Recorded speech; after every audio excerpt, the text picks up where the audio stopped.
NewsNation's Emily Finn has the incredible rescue. Emily, how did that hiker survive? Incredible is a great way to describe this, Natasha. This is the dramatic moment that Lukas McClish was found alive around 10 miles from where he started his journey. A photographer snapping this picture as rescue crews located the weary hiker. The images are just shocking.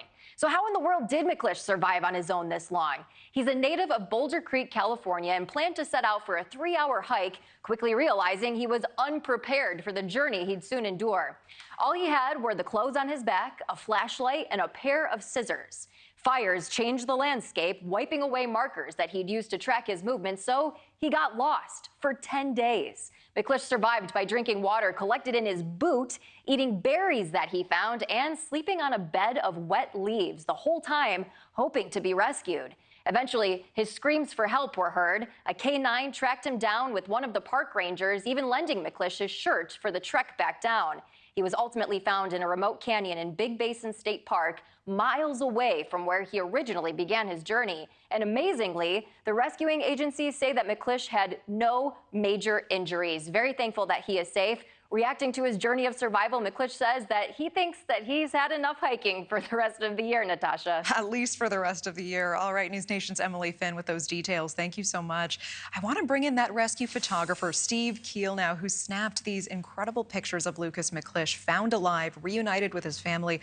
Steve, I really appreciate you joining us on this, and I understand you're an emergency services photographer. You have seen a lot.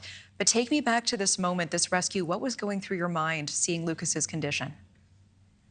Well, seeing his condition was definitely a surprise for the time that he'd been in the woods. The moment you're seeing on film there, so to speak, is when his mom got to see him for the first time. The actual rescue by the state parks rangers happened way, way far away in one of the canyons. And this was the moment that she was first able to see him. And so it was obviously a very emotional and raw moment for everybody, because at that moment, all the responders that were there got to see a mother seeing her son alive for the first time in almost weeks, not knowing what happened to him. So it was a powerful moment. A powerful moment. I know that you've known Lukas's family for years, actually, outside of this.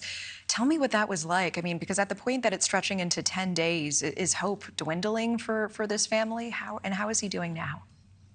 No, the father's a retired fire chief from the local district, and he'd never pretty much stopped hiking from what I heard. He'd been up for days, hiking for days, looking in all parts of that area and around our district. And once he heard that there was the possibility that he had been found, which is sort of the story that hasn't gotten covered much, is the person that actually heard him. I got to hear the video of what he heard from his house hundreds of yards up the canyon. And it was really fortunate and amazing that that person called 911 to say he thinks he hears somebody in the woods. And so that was definitely one of the unsung heroes of this whole operation also. Yeah, tell me more about this. So this is someone who lives out there, and what exactly did they hear? Thank goodness they heard something and they called 911 rather than saying, oh, I'm sure it's nothing. But this was really the key in finally finding him. Yes, and this is a retired firefighter whose house burned down in the CZU fire that came through here about 4 years ago.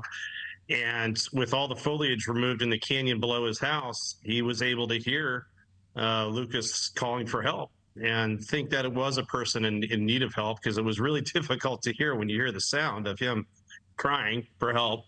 And it worked out, and the sound traveled up the canyon. He heard it, he called, and then I'm glad you noticed that he's wearing a state park shirt when he sees his mom there, because the ranger that helped rescue him or find him in the woods there literally gave him the shirt off his back to be protected for the hike out.